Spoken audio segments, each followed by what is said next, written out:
ঢাকা বিশ্ববিদ্যালয় থেকে 7 কলেজের অধিভুক্তি বাতিলের সিদ্ধান্তে সন্তোষ প্রকাশ করেছেন 7 কলেজের শিক্ষার্থীরা।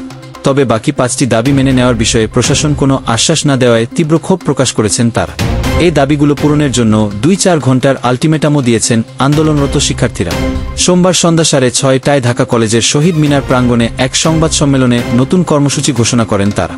এতে জানানো হয়, দাবি পূরণ না হলে নিউমার্কেট থানা ঘেরাও এবং 7 কলেজের সামনে দিয়ে ঢাকা বিশ্ববিদ্যালয়ের কোনো বাস চলাচল করতে দেওয়া হবে না। শিক্ষার্থীদের দাবি ও কর্মসূচি ঘোষণা। সংবাদ সম্মেলনে ঢাকা কলেজের শিক্ষার্থী মিনুর ইসলাম বলেন, আমরা শান্তিপূর্ণ আন্দোলন করছিলাম, কিন্তু ঢাকা বিশ্ববিদ্যালয়ের শিক্ষার্থীরা অস্ত্রশস্ত্র নিয়ে আমাদের ওপর হামলা চালিয়েছে। এই সশস্ত্র হামলার তীব্র নিন্দা জানাই। তিনি আরও বলেন, আমাদের 6টি দাবি ছিল, তার মধ্যে ঢাকা বিশ্ববিদ্যালয় থেকে 7 কলেজের অধিভুক্তি বাতিল করার সিদ্ধান্তকে আমরা স্বাগত জানাই। তবে এখনও 5টি দাবি পূরণ হয়নি। এর মধ্যে রয়েছে 1. ঢাকা বিশ্ববিদ্যালয়ের শিক্ষার্থীদের 7 কলেজের নারী শিক্ষার্থীদের প্রতি কুরুচিপূর্ণ মন্তব্যের জন্য ক্ষমা প্রার্থনা। 2. শিক্ষার্থী রাকিবের ওপর পুলিশের নির্মম হামলায় জড়িতদের বিরুদ্ধে ব্যবস্থা গ্রহণ। 3. 7 কলেজের শিক্ষার্থীদের সঙ্গে সংঘাতের জন্য ঢাকা বিশ্ববিদ্যালয়ের প্রভিসির পদত্যাগ।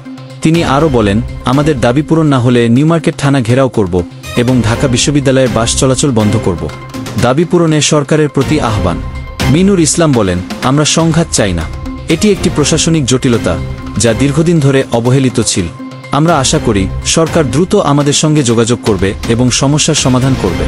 উল্লেখ্য, 7 কলেজের শিক্ষার্থীরা দীর্ঘদিন ধরে বিভিন্ন দাবিতে আন্দোলন করে আসছে। সোমবারের এই কর্মসূচি পরিস্থিতি আরও উত্তপ্ত করে তুলেছে। এখন প্রশাসন কী সিদ্ধান্ত নেয় তা নিয়ে শিক্ষার্থীদের মধ্যে কৌতূহল বিরাজ করছে। ভিডিও পেতে চ্যানেলটি সাবস্ক্রাইব করুন এবং পাশে থাকা বেল আইকনটি প্রেস করুন, যাতে নতুন ভিডিও আপলোড হলেই নোটিফিকেশন পান।